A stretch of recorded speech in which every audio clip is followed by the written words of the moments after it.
चलिए स्टूडेंट, हम लोग प्रश्नावली 1.1 के सवालों को सॉल्व करते हैं। देखिए स्टूडेंट, क्वेश्चन नंबर 1 में क्या कहा जा रहा है, रिक्त स्थानों को भरिए। हमें क्या करना है, हमें रिक्त स्थानों को भरना है।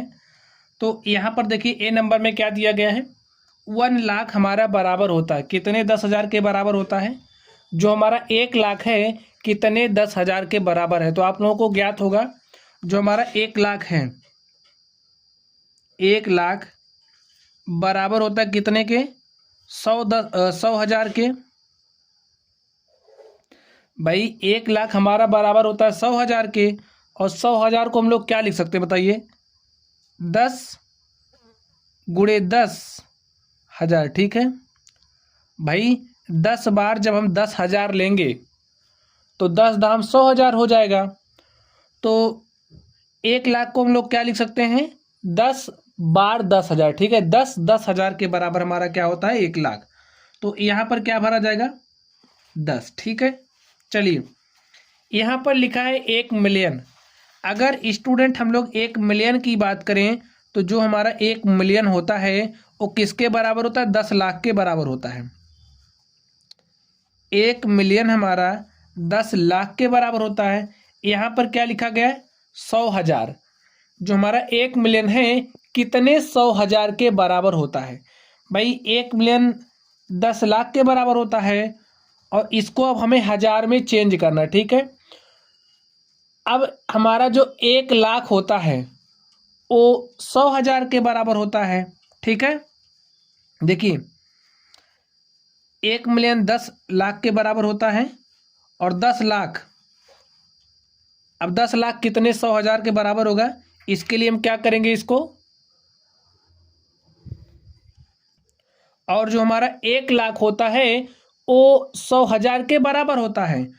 तो 10 लाख 10 100,000 के बराबर हो, किसके बराबर होगा, 10 100,000। ठीक है भाई, 100,000 जैसे आपने यहाँ पर 100,000 लिया, 100,000 लिया, 100,000, ऐसे जब आपने 10 बार 100,000 लिया, ठीक है, 1 2 3 4 5 6 7 8 9 10, जब आपने 100,000 100,000 100,000 100,000 100,000 100,000 इस तरीके से लिया, तो आपने कितनी बार 100,000 लिया, 10 बार 100,000 लिया।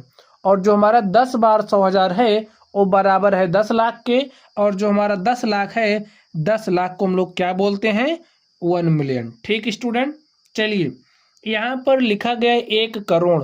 जो हमारा 1 करोड़ है वो किसके बराबर होता है।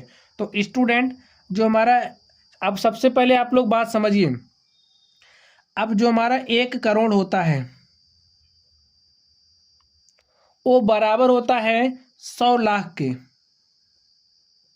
किसके बराबर होता है, 100 लाख के बराबर हमारा 1 करोड़ होता है।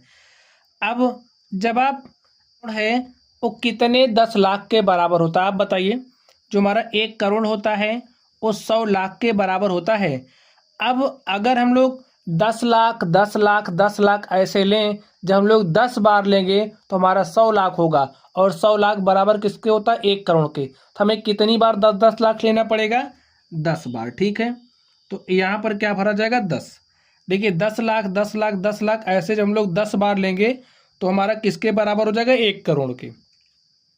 चलिए यहाँ पर देखिए जो हमारा 1 करोड़ वो कितने मिलियन के बराबर होता है, 1 करोड़ कितने मिलियन के बराबर होता है। स्टूडेंट जैसा कि यहाँ पर आपने देखा, जो हमारा 1 करोड़ होता है 100 लाख के बराबर होता है, और हम जानते हैं जो हमारा 1 मिलियन होता है वो 10 लाख के बराबर होता है। ठीक है, 1 मिलियन 10 लाख के बराबर होता है। ठीक है, तो जो हमारा 1 करोड़ होगा वो कितने मिलियन के बराबर होगा, 10 मिलियन के। ठीक है, 1 मिलियन बराबर 10 लाख, देख लीजिए 1 मिलियन बराबर होता है 10 लाख, और जो हमारा 10 मिलियन होता है इसको 10 से मल्टीप्लाई करोगे तो 10 दाम 100 लाख। ठीक है, 100 लाख का मतलब क्या होता है, 1 करोड़, और जो हमारा 1 करोड़ होता है वो बराबर होता है 10 मिलियन के। इसको कैपिटल लेटर में लिखना, 1 मिलियन के। ठीक है, चलिए यहाँ पर आगे देखिए, 1 मिलियन कितने लाख के बराबर होता है, 10 लाख के। तो स्टूडेंट इस तरीके से इस क्वेश्चन को आप लोगों ने समझा होगा। चलिए अब हम लोग इसके अगले नंबर पर चलते हैं और देखते हैं हमारा अगला क्वेश्चन क्या है। तो स्टूडेंट आप लोग क्वेश्चन नंबर 2 को ध्यान से देखिए, इसमें क्या बात कही जा रही है। सही स्थानों पर अल्प विराम लगाते हुए संख्याओं को लिखिए। ठीक है, चलिए हम लोग लिखते हैं। यहाँ पर देखिए क्या लिखा गया है, 73,75,307। तो स्टूडेंट कुछ बेसिक बातें आप लोग समझ लीजिए। चलिए यहाँ पर हम समझते हैं, आप समझिए। जैसे यहाँ पर हमने कोई संख्या इस तरीके से लिख दी, ठीक है। तो इसको आप लोग कैसे पढ़ते हैं, ए वाला जो अंक होता है इसे इकाई का अंक कहते हैं। क्या कहते हैं, इकाई का अंक, इकाई पढ़ते हैं, ठीक है, इकाई। इसे हम लोग क्या पढ़ते हैं, दहाई। ए हमारा क्या होता है, सैकड़ा। ए हमारा क्या होता है, हजार। ठीक है, हजार के बाद क्या आता है, 10,000। अब ऐसे अगर हम और संख्याओं को बढ़ा दें ऐसे, तो 10,000 के बाद क्या इसे पढ़ेंगे, इसे लाख पढ़ेंगे। लाख के बाद इसे क्या पढ़ेंगे, 10 लाख। इसे करोड़, ऐसे 10 करोड़, इसके आगे जो होगा 10 करोड़, ऐसे हम लोग पढ़ते हैं। ठीक है, इकाई, दहाई, सैकड़ा, हजार, 10,000, लाख, 10 लाख, करोड़। ठीक है, ऐसे हम लोग पढ़ते हैं। इतनी बातें आप लोग जानते भी होंगे। चलिए अब हम लोग अल्प विरामों की बात करें तो अल्प विराम का यूज हम लोग कैसे करते हैं। देखिए अल्प विराम, जैसे जो हमारी संख्याएं होती हैं, संख्याओं को लिखने की हमारे पास कितनी विधियां हैं, 2 विधियां हैं। एक हमारी भारतीय संख्यांकन पद्धति होती है, अल्प विराम लगा करके लिखने की जो संख्याओं की विधियां होती है, 2 विधि होती है। एक हमारी जो विधि होती है वो भारतीय संख्यांकन पद्धति होती है। पहली पद्धति क्या है, भारतीय संख्यांकन पद्धति। और जो हमारी दूसरी पद्धति है, एक इसे क्या कहते हैं, कौन सी पद्धति होती है, अंतरराष्ट्रीय संख्यांकन पद्धति।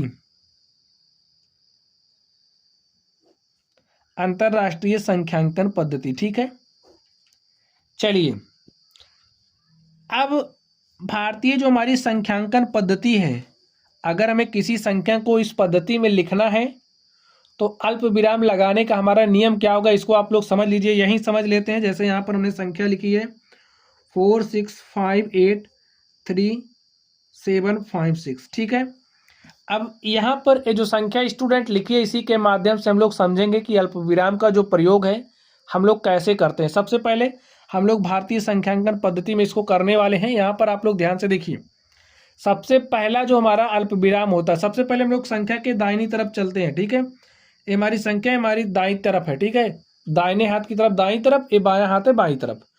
तो हम लोग अल्प विराम जो लगाना स्टार्ट करते हैं, यहीं से शुरू करते हैं। बात भारतीय संख्यांकन पद्धति की कर रहे हैं, इस बात को आप लोग समझ लीजिए। अब भारतीय संख्यांकन पद्धति में जो हमारा पहला अल्प विराम होता है वो 3 अंक बाद लगता है। ठीक है, 1 2 3 अंक बाद लगेगा। तो यहाँ पर आप लगाइए, एक अल्प विराम हमारा यहाँ पर लगेगा। चलिए आगे देखते हैं। अब जो दूसरा अल्प विराम हमारा होगा वो 2-2 अंक बाद लगेगा। पहला अल्प विराम 3 अंक बाद लगता है, बाकी के जो भी अल्प विराम होंगे हर 2 अंक बाद लगेंगे। ठीक है, तो यहाँ से देखिए 1-2 अंक बाद लगा दीजिए, फिर 1-2 अंक बाद आप ऐसे अल्प विराम लगा दीजिए। ठीक है, अब इसको हम लोग कैसे पढ़ेंगे, देखिए इकाई, दहाई, सैकड़ा, हजार, 10,000, लाख, 10 लाख, करोड़। 4,65,83,756। ठीक है, चलिए अब आप लोग भारतीय संख्यांकन पद्धति में हम लोग अल्प विराम कैसे लगा करके लिखते हैं ये सीख गए होंगे। चलिए तो हम लोग कुछ क्वेश्चन सॉल्व करते हैं, उसके बाद हम लोग अंतरराष्ट्रीय संख्यांकन पद्धति को सीखेंगे। अब यहाँ पर देखिए क्या लिखा गया है, 73,75,307। तो चलिए हम लोग इसको राइट कर देते हैं। क्या लिखना है, 73 लाख। अब भाई लाख हो गया, देखिए 10 लाख यानी कि 73 लाख, 73 लाख हो गया। 75,000, तो 75,000 आप राइट कर दीजिए। उसके बाद 307, 307 चेक कर लीजिए। इकाई, दहाई, सैकड़ा, हजार, 10,000, लाख, 10 लाख। तो 73,75,307 ऐसे आपको लिखना है। अल्प विराम लगा दीजिए। पहला अल्प विराम 3 अंक बाद लगता है, तो 1 2 3 अंक बाद हमने लगाया। अगला अल्प विराम जो भी हमारा होगा हर 2 अंक बाद लगेगा। तो इस तरीके से हमने यूज किया, यहाँ पर लगाया। ठीक है, तो इसके बी नंबर को चलिए हम लोग देखते हैं। इसमें देखिए क्या कहा जा रहा है, 9,05,41,000। हमें 9,05,41,000 को 41 संख्या को लिखना है। चलिए हम लोग लिखते हैं 9 करोड़, तो 9 लिख दीजिए। चलिए 9 लिख दीजिए। 9,05,00,000। देखिए इकाई, दहाई, सैकड़ा, हजार, 10,000, लाख के बाद 10 लाख आता है। 10 लाख वाले स्थान पर देखिए कुछ नहीं, डायरेक्टली 5 लाख दिया है। तो यहाँ पर आप क्या लिखोगे, 10 लाख वाले स्थान पर 0,5 हो। ठीक हो गया, 5 लाख, लाख हो गया। 10,000 और हजार वाला स्थान देखिए कुछ नहीं दिया यहाँ पर, लाख के बाद डायरेक्टली 41 दिया है। तो भी आप क्या करोगे, 10,000, हजार वाले स्थान पर 0 आ जाएगा। आगे देखिए 41, यानी कि सैकड़ा वाला भी स्थान खाली है, तो सैकड़े वाले स्थान पर यहाँ क्या लिखेंगे, 0, यहाँ पर 41। तो भाई आप अल्पविराम लगाना शुरू करिए। पहला अल्पविराम 3 अंक बाद लगा दीजिए, फिर जो अल्पविराम लगेगा हर 2 अंक बाद लगेगा, आप लगा दीजिए। चेक करिए, देखिए क्या सही लिखा गया है। इकाई, दहाई, सैकड़ा, हजार, 10,000, लाख, 10 लाख, करोड़। तो इसे क्या पढ़ेंगे, 9,05,41,000। ठीक है, चलिए अब हम लोग इस सी पर चलते हैं और देखते हैं इसका सॉल्यूशन क्या होगा। देखिए इसमें क्या कहा जा रहा है, 7 करोड़, तो आप लिख दीजिए 7 करोड़ 52 लाख, तो आप 52 लिख दीजिए, 52 लाख हो गया। 21,000, तो आप 21 लिख दीजिए। 302, तो यहाँ पर 302 लिख दीजिए। अल्प विराम लगाइए। पहला अल्प विराम देखिए कितने अंक बाद लगेगा, 3 अंक बाद। उसके बाद जो भी अल्प विराम होगा हर 2 अंक बाद लगेगा। 7,52,21,302। चलिए अब हम लोग इस डी पर चलते हैं और देखते हैं इसका सोल्यूशन क्या होगा। तो स्टूडेंट आप लोग इस डी को ध्यान से देखिए। अब देखिए ध्यान से, 58,423,202।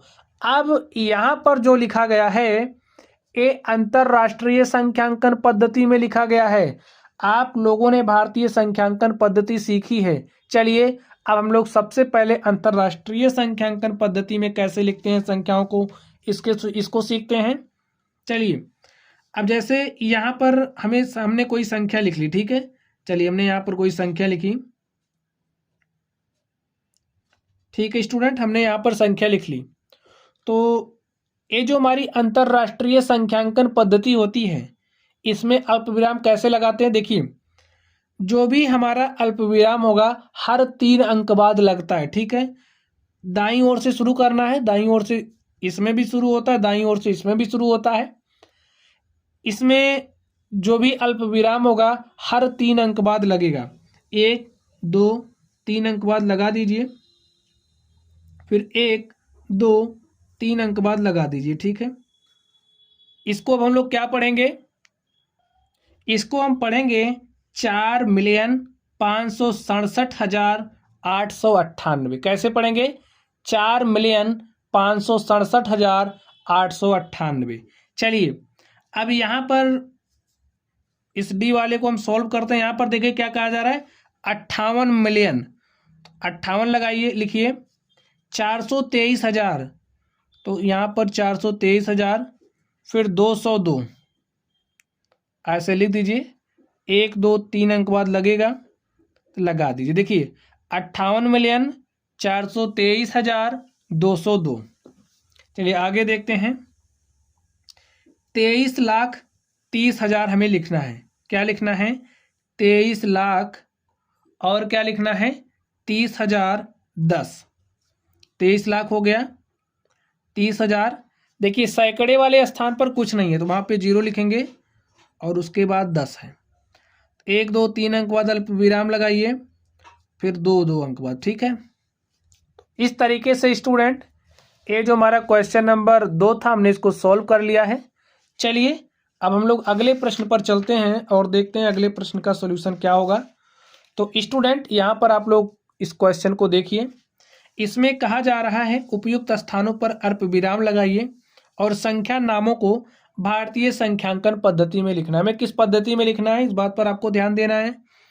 हमें भारतीय संख्यांकन पद्धति में लिखना है। और भारतीय संख्यांकन पद्धति में हमारा अल्पविराम कैसे लगता है इस बात को आप लोग जानते हैं। दाईं ओर से शुरू करते हैं। पहला अल्पविराम 3 अंक बाद लगता है और उसके बाद हमारा जो भी अल्पविराम होगा हर 2 अंक बाद लगता है। चलिए यहाँ पर यहीं पर अल्पविराम लगाते हैं। चलिए इसमें यहीं पर अल्पविराम लगा देते हैं। पहला अल्पविराम 3 अंक बाद 1 2 3 अंक छोड़िए, उसके बाद अल्पविराम लगाइए, 1 2 अंक बाद अल्पविराम लगाइए, फिर 1 2 अंक बाद अल्पविराम लगा दीजिए। ठीक है, अब इसको क्या पढ़ा जाएगा यहाँ पर आप लोग ध्यान से देखिए। देखिए इकाई, दहाई, सैकड़ा, हजार, 10,000, लाख, 10 लाख, करोड़। क्या पढ़ेंगे? 8 करोड़ लिखिए, 8 करोड़ 75 लाख, 75 लाख, 95,000, 95,000, 95,000, 762, 762। तो इस तरीके से लिखते हैं। चलिए अब हम लोग इसके बी पर चलते हैं और देखते हैं इसका सॉल्यूशन क्या होगा। तो यहाँ पर ध्यान से देखिए, भारतीय संख्यांकन पद्धति कितने, पहला जो अल्पविराम होगा कितने अंक बाद लगेगा? 3। तो 1 2 3 अंक बाद लगा दीजिए, 1 2 अंक बाद लगाइए, फिर हो गया। ठीक है, चलिए देखिए इसको क्या पढ़ेंगे। सैकड़ा, हजार, 10,000, लाख, 10 लाख। तो क्या लिखेंगे? 85 लाख, 85 लाख, 46,000, 46,000,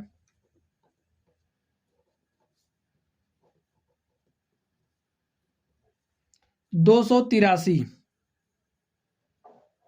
283। चलिए स्टूडेंट अब हम लोग अगले नंबर पर चलते हैं। अल्पविराम लगाना स्टार्ट करिए, अब आप लोग सीख गए हैं। चलिए पहला अल्पविराम 3 अंक बाद लगा दीजिए, फिर 2 अंक बाद, फिर 2 अंक बाद। पढ़िए देखिए क्या पढ़ा जाएगा। इकाई, दहाई, सैकड़ा, हजार, 10,000, लाख, 10 लाख, करोड़। तो क्या पढ़ेंगे? 9 करोड़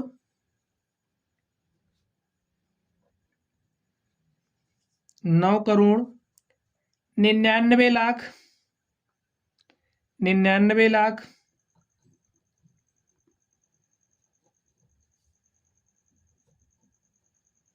99 लाख। यहां पर देखिए 10,000 वाले स्थान पर कुछ नहीं है, डायरेक्टली क्या लिखेंगे? 46, 99 लाख 46।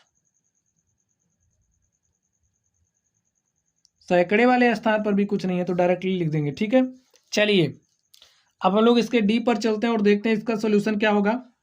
भारतीय संख्यांकन पद्धति में लिखना है। पहला अल्पविराम 3 अंक बाद लगा दीजिए, उसके बाद जो भी अल्पविराम होगा हर 2 अंक बाद लगेगा तो लगा दीजिए। ठीक है, अब देखिए पढ़ते हैं इसको। सैकड़ा, हजार, 10,000, लाख, 10 लाख, करोड़। तो इसे क्या पढ़ेंगे स्टूडेंट? 9 करोड़ 9 करोड़ 84 लाख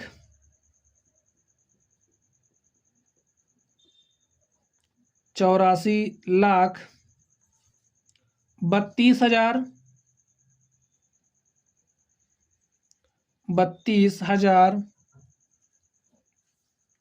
701 701।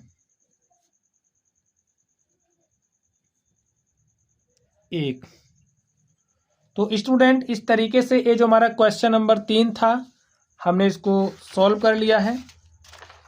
चलिए अब हम लोग अगले नंबर पर चलते हैं और देखते हैं अगले नंबर का सॉल्यूशन क्या होगा। तो स्टूडेंट आप लोग क्वेश्चन नंबर 4 को ध्यान से देखिए। इसमें क्या कहा जा रहा है? उपयुक्त स्थानों पर अल्पविराम लगाइए और संख्या नामों को अंतरराष्ट्रीय संख्यांकन पद्धति में लिखिए। इस बार हमें किस में लिखना है? अंतरराष्ट्रीय संख्यांकन पद्धति में लिखना है। और इसमें लिखने का हमारा नियम क्या होता है, जो भी हमारा अल्प विराम होगा हर 3 अंक बाद लगेगा और हम लोग दाहिने ओर से लिखना स्टार्ट करते हैं। ठीक है, चाहे भारतीय संख्यांकन पद्धति हो या फिर अंतरराष्ट्रीय हो, अल्प विराम लगाना हम लोग दाहिने तरफ से ही स्टार्ट करते हैं। तो चलिए इसमें अल्प विराम लगाते हैं। 1 2 3 अंक बाद लगा दीजिए, 1 2 3 अंक बाद लगा दीजिए। ठीक है, तो हमने अल्प विराम लगा दिया। अब इसको देखिए क्या पढ़ा जाएगा, 78 मिलियन, क्या पढ़ेंगे, 78 मिलियन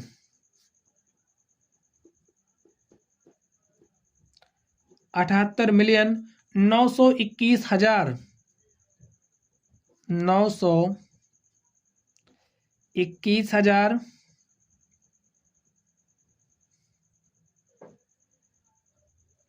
78 मिलियन 921,092। ठीक स्टूडेंट, चलिए अब हम लोग इस बी पर चलते हैं और देखते हैं इसको क्या पढ़ा जाएगा, इसमें अल्प विराम कैसे लगेगा। दाहिने तरफ से स्टार्ट करिए, हर 3 अंक बाद लगाते चले जाइए। देखिए 1 2 3 अंक बाद लगाया, 1 2 3 अंक बाद लगाया। अब देखिए इसे क्या पढ़ेंगे, 7 मिलियन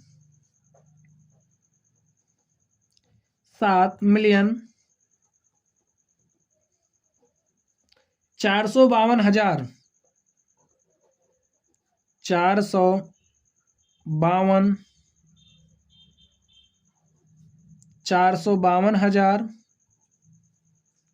283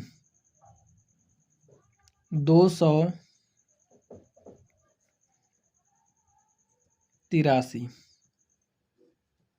ठीक स्टूडेंट, चलिए अब हम लोग अगले नंबर पर चलते हैं। अब इसमें आप लोग अल्प विराम लगाइए। अब आप लोग सीख गए हैं अंतर्राष्ट्रीय संख्यांकन पद्धति में कैसे अल्प विराम लगाते हैं। हर 3 अंक बाद आप अल्प विराम लगा दीजिए। तो यहाँ पर हमने लगा दिया। ठीक है, इसे क्या पढ़ेंगे, 99 मिलियन 99 मिलियन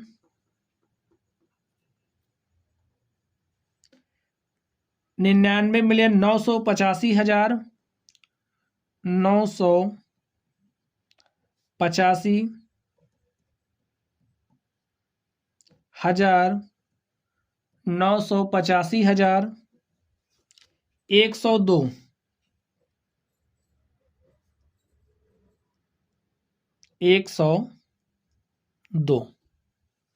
चलिए अब हम लोग डी पर चलते हैं और देखते हैं डी का सॉल्यूशन क्या होगा। तो स्टूडेंट आप लोग डी को ध्यान से देखिए, किसमें लिखना है, अंतरराष्ट्रीय संख्यांकन पद्धति में। लिखने का नियम क्या है, हर 3 अंक बाद आप अल्प विराम लगाइए, लिखिए। उसके बाद इसे क्या लिखेंगे, 48 मिलियन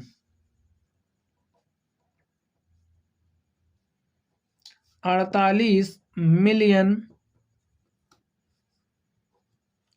देखिए 49,000